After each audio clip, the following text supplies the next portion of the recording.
ओम पूर्णमदः पूर्णमिदं पूर्णात् पूर्णमुदच्यते पूर्णस्य पूर्णमादाय पूर्णमेवावशिष्यते. So welcome to our Saturday morning session. We shall continue on our, chapter 8 of Bhagavad Gita, verse number 15 onwards.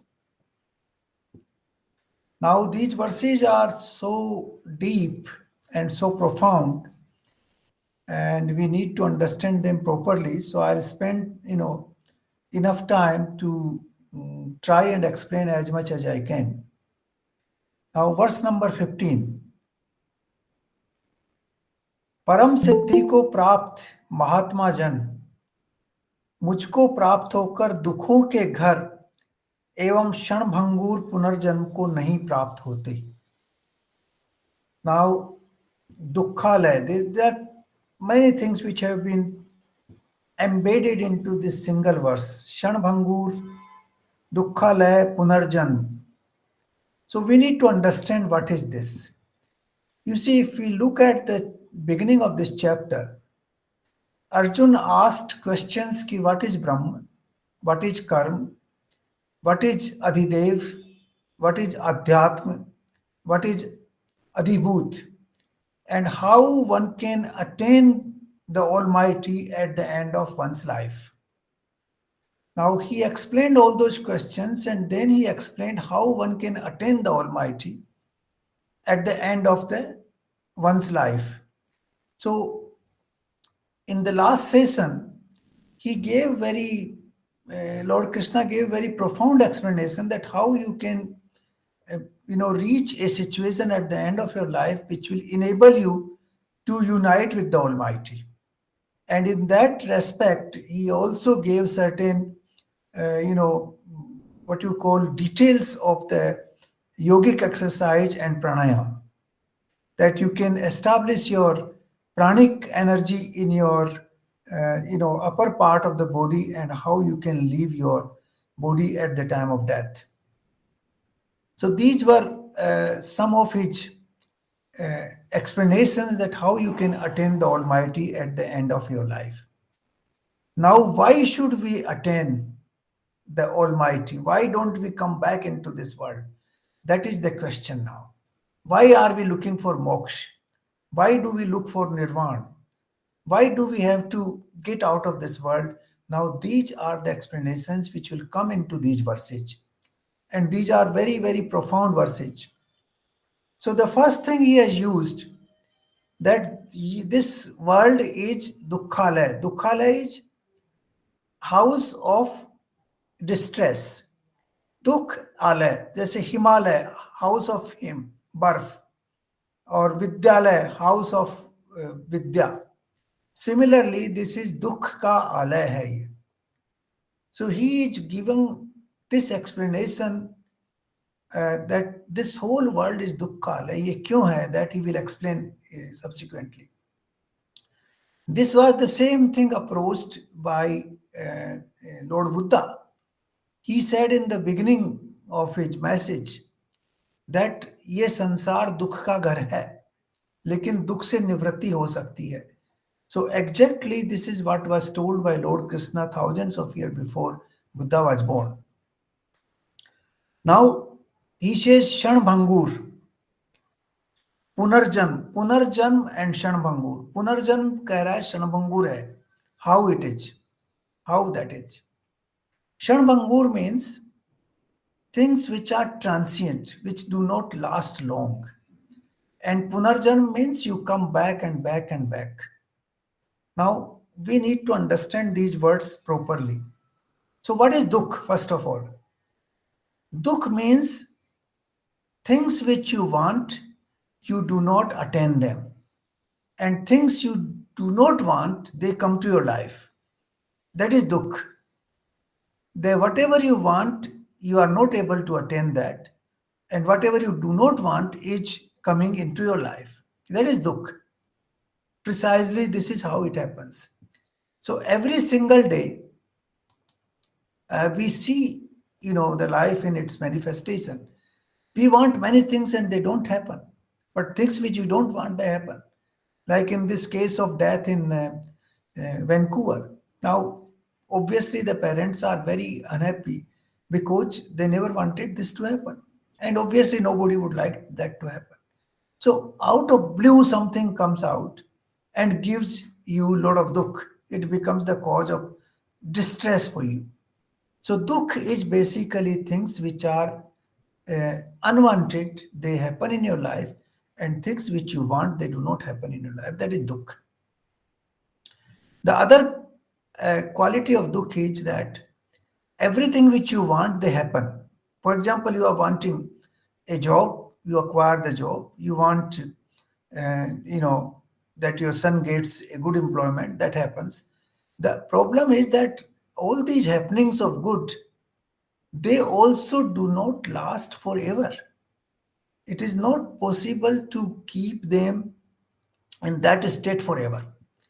For example, you wanted to construct a new house, beautiful house you constructed, you live into that house, and after a few months, you find your neighbor is constructing even better than that, and then it causes you pain that now you don't have a good house, your neighbor's house is better than yours. So the things which you wanted, they happen exactly the way you wanted. But after a while, there is a change in the situation, and therefore the things started giving you distress again. So these are the regions of dukh. Now, if you look at the Western philosophy, the Western people were, looking for comfort of life or sukh. I don't know how to translate sukh and dukh into English, so I'll use these words. So they wanted sukh, they were looking for sukh in material world. In material world, they wanted all the, happiness in life. Now, they invented many things. They, constructed cities, they invented, for example, a washing machine, a refrigerator, a fan, a car, an aircraft. They invented a lot of things which give you physical comfort. And they thought that happiness will come out of it. But unfortunately, that did not happen. Today, if you look at in real sense, and I've seen it with my own eyes and experience, the people in the West, despite all the comforts of life, they are far more unhappy than the people who are poor people in India are. That is my personal experience. They find a vacuum in the life. So even the so-called physical comforts in a large scale have not given you the happiness you were looking for. So that is why Lord Krishna has called this world Dukhalaya, a house of distress, a house of unhappiness. And this was reconfirmed time and again by various, uh, great people in the world, including Gautam Buddha. Now, why it is, let's go to the next verse and then we will continue on the same subject. Verse number 16. हे अर्जुन, ब्रह्मलोक पर्यंत तक सब लोग पुनरावृत्ति स्वभाव के हैं, परंतु मुझको प्राप्त होने के बाद पुनर्जन्म नहीं होता, क्योंकि मैं कालातीत हूं और ब्रह्मादि के सब लोग काल करके होने से सीमित और अनित्य हैं. Now this carries the crux that punaravrati, everything happens repeatedly again and again in this world. Look at our own life. In the morning we get up, we follow a particular, routine. At the end of the day, we fall asleep. Again, the day starts in the morning. Same routine is repeated more or less with slight changes here and there. Look at even at the sun. Sun rises in the morning, the life begins, and at the end of the day, the sun sets, and then again the next day. There's a repetitive nature of things. You look at the seasons. Now we are in winter, then gradually the summer will come, and then And first, sorry, spring will come, and then summer will come, and then rains, and then autumn, and then cycle will continue again and again. Similarly, the larger cycle will also continue. The year comes, then the next year comes, then the third year, the bigger cycle. So everything is cyclical. It is repeating again and again. And that is what we do. We come back in the life. We are born as a child. We live in childhood, then we become adult, then we have family, and then we remain engaged in the world, and then we become old and we die. The same cycle continues again and again. Maybe we have spent this life millions of times in the similar cycle, more or less. So what he is saying that this is a very profound statement, कि not only this world, but all the worlds, including the world of Brahma, who is the creator, even that world of Brahma is also repetitive. It's also going through the same cyclical process all the time. Punaravrati ho rahi hai baar, baar, baar, baar. This will be explained further down, but this punaravrati means that we are not able to learn and improve upon ourselves. We come into this world, we have transient pleasure, but then ultimately leading us to distress again and again, time and again. And then also there are perpetual distresses which you cannot avoid. There are four distresses, rather five distresses in the world which nobody can avoid. The first is the distress at the time of birth. Before birth, you are prisoner for 9-10 months in your mother's womb.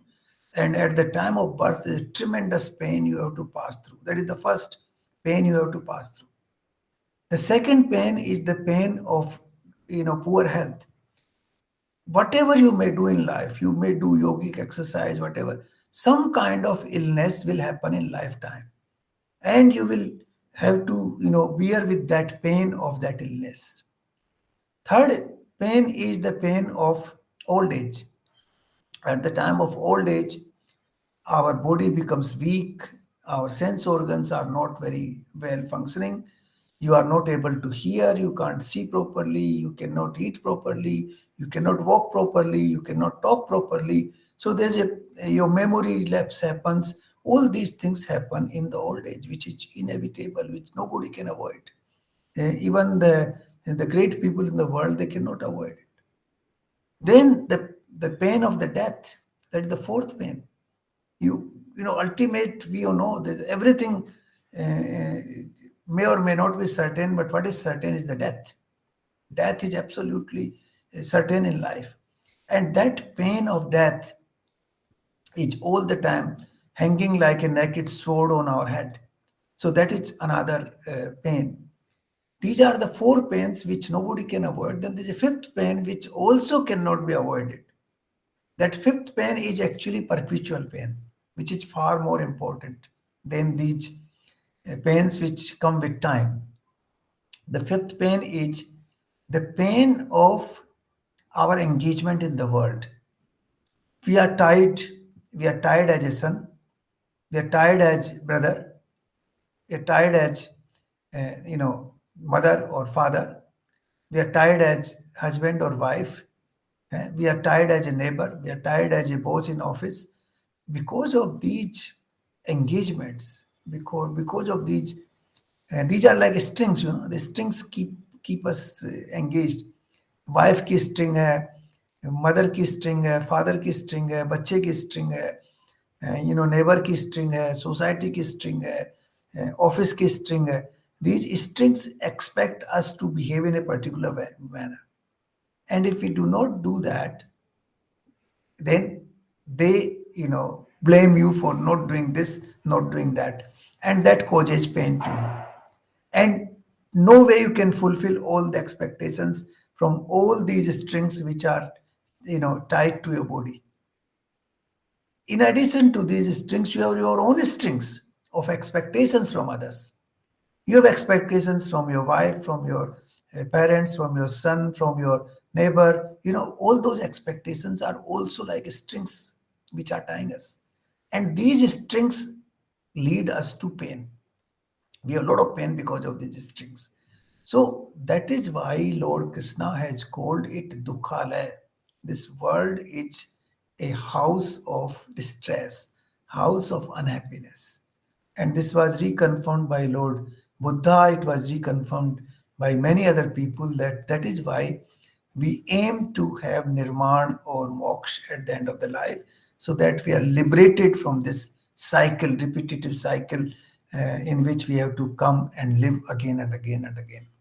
So here Lord Krishna is saying that even the Brahmalok is not free from this. Only if you unite with me, that is, if you unite with the Almighty, then only you can get out of this cycle. So this is extremely important because we are all the time engaged in these cycles. These cycles keep, coming and coming in our life in different ways, and they are the cause of pain in our life cycle. Now he says that मैं कालातीत हूं, कालातीत, और काल होने की वजह से बाकी सब लोग अनित्य हैं. Every other lok, including the lok of Brahma, every other world, including the world of Brahma, they are not eternal. They are transient. But since I am beyond the time, I am eternal. Now, this is very profound thing which we will discuss after the next verse, which is very, very significant as well. So in these two verses, the thing is that three things are clear. One is that this world is a place of unhappiness because of the 5 reasons I explained. The प्रसव का दुख, बीमारियों का दुख, तीसरा old age का दुख, मृत्यु का दुख, और रोज जो दुख होते हैं because of our situation, because of our position in the society and the family, and our own expectations. These are the reasons why we are unhappy in this world. The other reason is that we are passing through this kind of cycle of unhappiness time and again, and we are not learning from that cycle. We have come into this human life maybe millions of times, but we have not learned properly and got out of this cycle so far. The third is that even if we get things we want, they do not last long. They last for a while, and then again you end up in unhappiness. So these are the reasons why Lord Krishna has called this world as Dukkhalaya, Dukkaghar. And that is why he's suggesting that you should get out of this cycle of birth and rebirth, because this cycle of birth and rebirth will again give you the pain time and again. Now, next verse. Brahma का एक दिन उसका 1000 चतुर्युगीय अवधि वाला, और रात्रि भी 1000 चतुर्युगीय अवधि वाला, जो पुरुष तत्व से जानते हैं वे योगी जन काल के तत्व को जानने वाले हैं. Now, काल का तत्व, I think the tattva of time, the reality of time, we must understand. So I'll spend little time on this today, how we understand the reality of time. Let us take a few examples first. I'll go into the calculations of time first, which are very profound, but those are not very important. But we'll go into how we can understand the reality of time. Now, the concept of yuga, which has been referred to here, this is a fact of geography. This is a fact of cycle of the functioning of this universe, the cycle in which this universe functions. So what has been actually found out by our ancestors thousands of years back in time, it is at least you know 10,000 years old, because this time cycle has also been referred in what we call Surya Siddhant, which is supposed to be at least 8,000 years old. It was,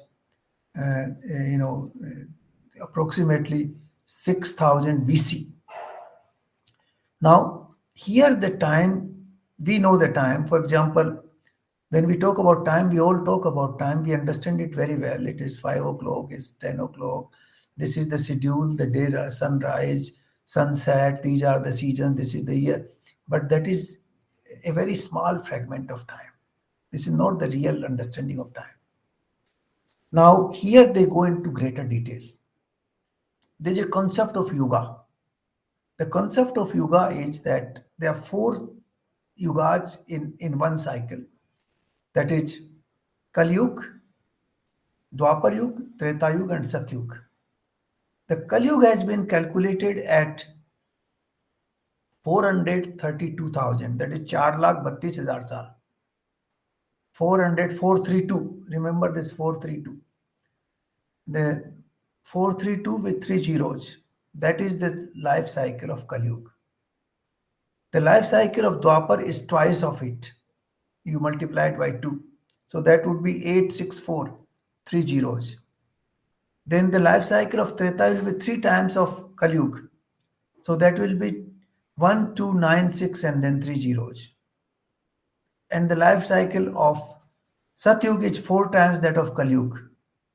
So that is 1728 and then 3 zeros. So all this one cycle of Yuga is actually making 10 times of the size of your Kali Yuga. That is 43230, add one more zero. So that becomes one cycle of Yugas. That is one cycle of Yuga. Then he talks about 1,000 cycles of Yugas in this verse. So that is what they say, 1,000 cycles of Yugas. That is one day of Brahma. If you have 1,000 cycle of Yugas. And that actually 1,000 cycle works out 4.32 billion years. 4.32 billion years is one day of Brahma, which is also called Kalp. So this is the first part of the cycle. Then the night of Brahma is also of equal size, that is 4.32 years. Now, the life of Brahma is 100 years.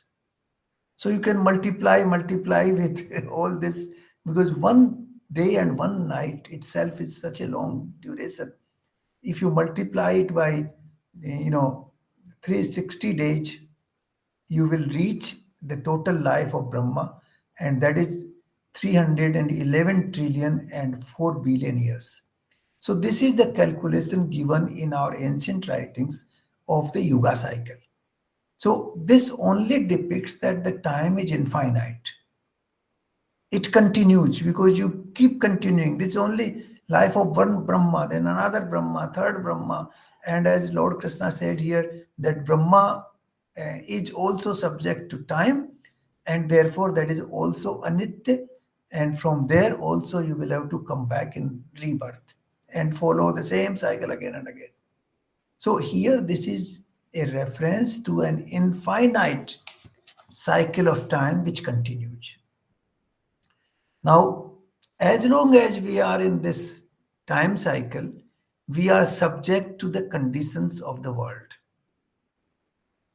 Once you get out of the time cycle, then you are out of the cycle. Now, how do we understand that? Let me give you some examples. For example, you go to a theater if to see a film. When you are outside the theater, the time doesn't begin so far as the theater is concerned.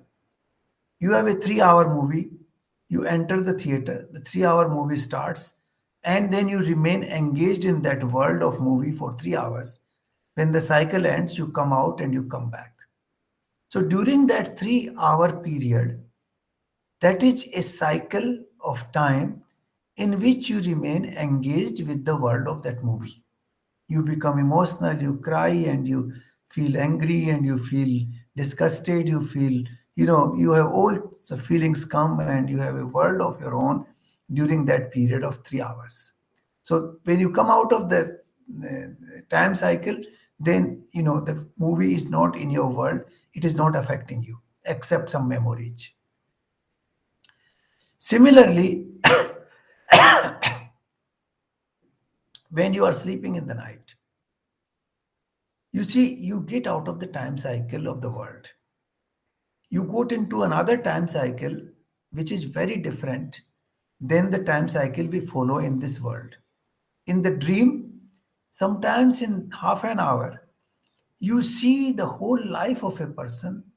You see things which normally happen in thousands of years or hundreds of years. They happen within 30 minutes in your dream. So there's a very different time cycle there.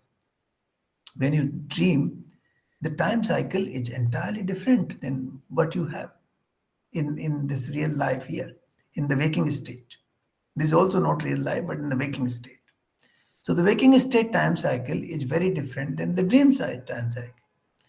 And when you go into the deep sleep, you go out of the time. There's no time there. And therefore, you get out of all the happiness and unhappiness, and everything is away from you. You remain absolutely peaceful, quiet, and when you get up in the morning, you feel very happy. I had a great sleep. So you get out of the time cycle and you are so happy. You are completely undisturbed by all the happenings around you. The happenings do not stop, they continue, they happen, but you are out of it. So the time cycles have different meaning in different context. In the Christianity, they did not believe in cyclical approach of time, because we believe in cyclical approach, that like the day ends and the night begins and then again day come and night begins.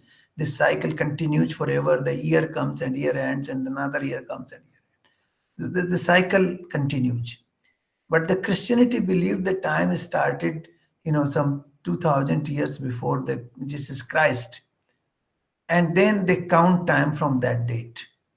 So that is why we have, the Christian era time, 2022 now. So they believe that the time started at X point before the birth of Christ and then continues in a linear position. And therefore they also believe in life which ends and there's no cycle after that. Therefore, they are very materialistic because there's only one single life in which you must enjoy whatever you can enjoy, and therefore they look for the material comforts, because after that life they do not believe that there would be another life. So these are the conceptual philosophical differences between our philosophy and the Western philosophy. Western philosophy believes in linear timing. We believe in cyclical timing. They believe in no rebirth. We believe in rebirth.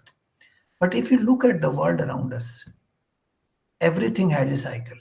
We see the sun cycle, we see the moon cycle, we see a tree, getting out of and then having completed its life, it is dissolved back into the nature, another tree comes and the cycle continues. So our ancestors learned from various means, including observing nature, that everything in the world is cyclical and the time is governed in cyclical manner. Now, as long as we are in this cycle of time, we are engaged with the world, because the time limits or the time governs this world. It is a dictator in the world. Whether you want or not, once you are born, you become old and old and old.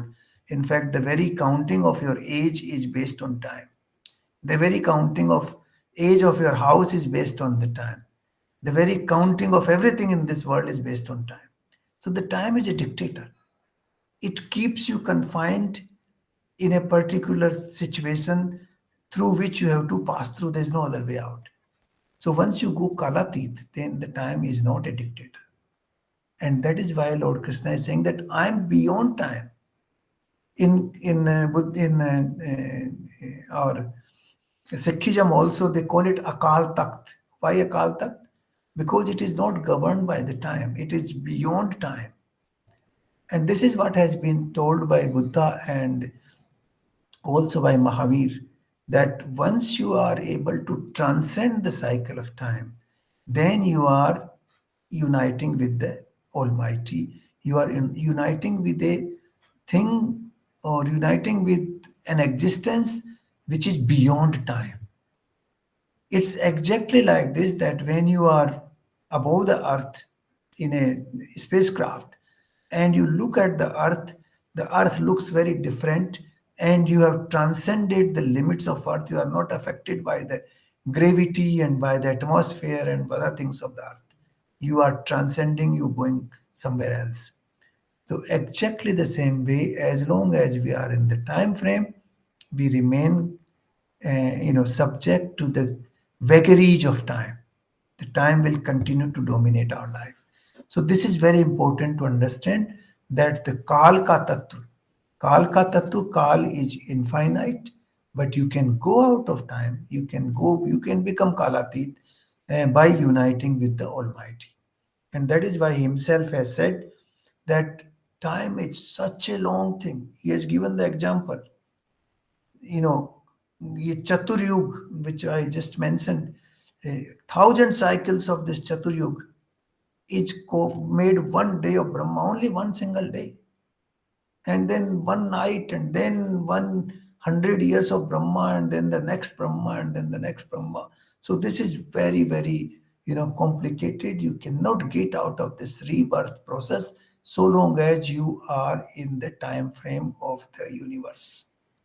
The time frame will bring you back, and you will continue to follow the dictates of time and pass through all the things which we have to pass through. But if you want to avoid all that, go beyond Kal.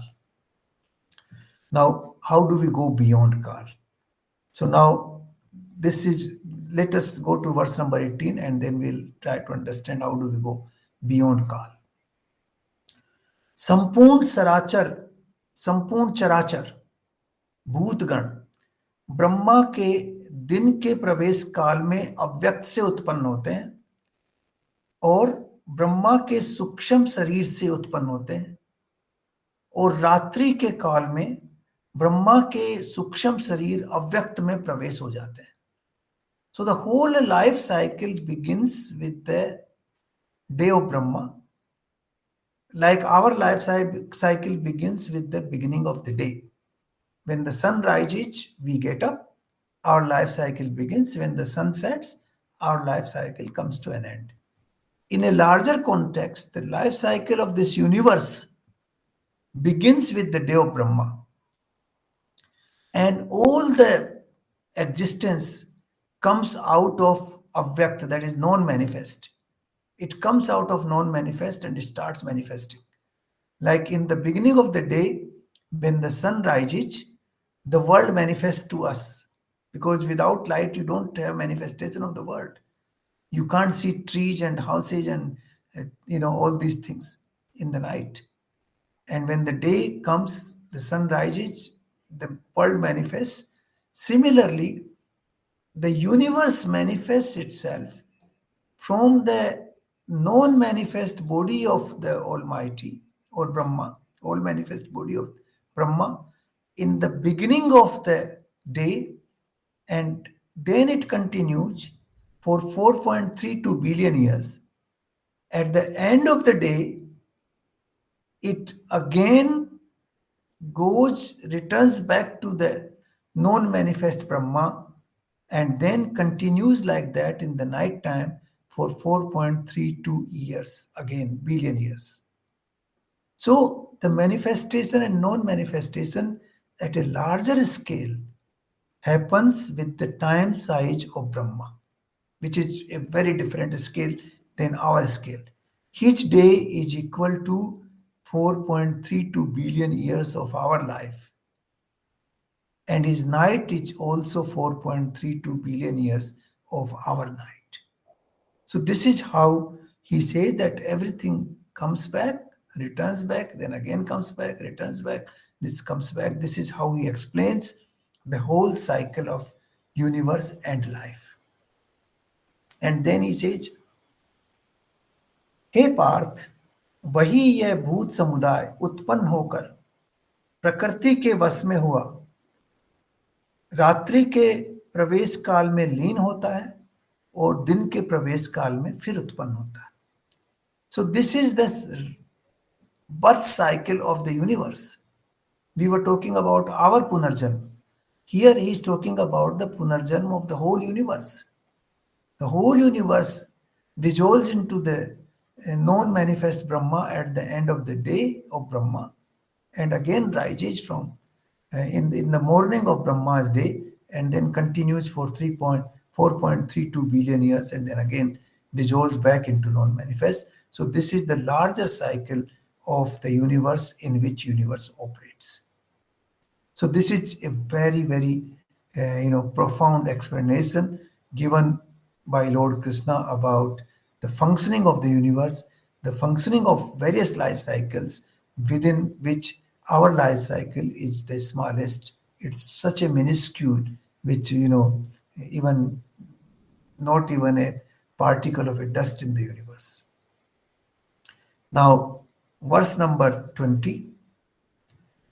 उस अव्यक्त से भी अति परे दूसरा विलक्षण सनातन अव्यक्त भाव, वह परम दिव्य पुरुष सब भूतों के नष्ट होने पर भी नष्ट नहीं होता. Now this is the explanation of going beyond time, that even the Brahma's Srishti, the universe of Brahma, is subject to the time cycle. It takes birth, continues, then it is dissolved, then it remains dormant for 4.32 billion years, then again rises in the beginning of the day of Brahma, then continues. This is the cycle of the universe. Like our cycle is, say, 80 years or 100 years of life. Then we are born, we grow from childhood to adulthood, then we become mature, then we become old, and then we die, then we again come back. Our cycle continues the same way as the cycle of nature continues. The cycle of nature is far greater than our cycle. Our cycle is, say, 100 years of life. The cycle of the nature is 4.32 billion years of life. So this is how the whole thing is cyclical. Punarjanm is not only for us, it's also for the nature. The nature also has its Punarjanm. The sleep is not only for us, it's also for the nature. Like nature sleeps in the night and gives us energy in the morning. Similarly, the time cycle also has several cycles, cycles and cycles and cycles. Moreover, the time cycles change. They are not static. The time cycle in the dream is very different. The time cycle in our deep sleep is very different. The time cycle in our waking state is very different. So we have to understand this time cycle factually. That firstly, time cycles are different depending on the situation. Universe has different time cycle. Brahma's day and night are far larger than our day and night, and our time cycle is also not static. In the dream, in half an hour you can have 50 years of life, or 30 years of life, or 20 years of life. Events which take hundreds of years to happen can happen in half an hour in the dream. So that time cycle is very different. And then you go out of time cycle in the deep sleep. There's no time at all there. You completely go out of time. So now he says here that even Brahma's universe creates and dissolves, and then creates and dissolves. It happens and dissolves. The appearance and dissolution continues and continues and continues. Though it is avyakt, though it is non-manifest, it does manifest. It remains in manifested form for a while, then again it becomes non-manifest, and then it dissolves back. But beyond that, even beyond that, there's another existence which is my existence. That existence is not subject to this time cycle, not even the time cycle of Brahma. And that is eternal. And if you reach that time cycle, then you transcend all the cycles. There's no punarjanma anywhere, not in any form anywhere. So that is what is called kalatit. You go beyond kala, beyond time. And that is also you go beyond this world. That also means that you are no longer confined to this universe. You are transcending the universe, जिसको हम पुरानी भाषा में भाव सागर बोलते हैं, that you transcend the भाव सागर and reach the Almighty. So this is how the time cycle has to be understood. Now, to understand this time cycle, I'll give you, another example. Like, let's take the sun's time cycle. Sun rises in the morning. Its time cycle is approximately 24 hours. Sets in the evening, then again the night begins, then again rises. This 24-hour is one cycle. Then it has seasons. Because of that, what we call, the science called, is tilting of the sun around, tilting of the earth on the axis, and therefore sun cycle changes. We call it Uttarayan and Dakshinayan. When the sun moves from Uttarayan to Dakshinayan and Dakshinayan to Uttarayan, obviously the seasons are created. And those seasons follow in succession, and then 1 year comes to an end, and then again the same cycle starts and repeats itself. So these are the time cycles. Time cycles are in our life. We have 100 years. The sun cycle is one day, then years and years and years continue infinitely. And then there is a time cycle of Brahma, which is much different. One day of Brahma is very different. In between, there's also a time cycle of Devas. And the Devas, one day of Deva is equal to 1,000 years of human life.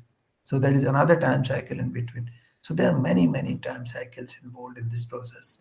And if you remain engaged in these time cycles, you will remain engaged in the world, and you will subject to the vagaries of time, and you will subject to the pain. You will remain in dukhala. You will remain in distress, and therefore you have to transcend the limits of time. Once you have transcended the limit of time, then absolutely there's no problem. Now, let me explain this with one more example of modern science.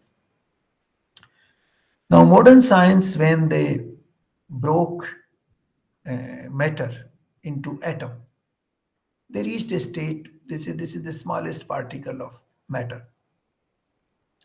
And then they broke the atom further, and then it converted into energy. The matter was destroyed. There was no matter. Now, science says on the one hand that the matter cannot be created, cannot be destroyed. But at the same time, they know now, after many experiments, that if you keep breaking the matter is completely destroyed. It is no longer there. How that happens? The matter today they say that it is converted into wave, but the matter does not exist anymore. While they propound the theory that you cannot create a matter, you cannot destroy matter, at the same time they admit that if you keep breaking the particle into subparticles, then ultimately the matter is destroyed. Similarly, now they are admitting that the time is also not linear. They have admitted already now. When they converted, they said, the Western science said, earlier they said the earth had 6,000 years of life. Now they say the earth has 4.3 billion years of life, which is very similar to the life cycle propounded in our ancient writings.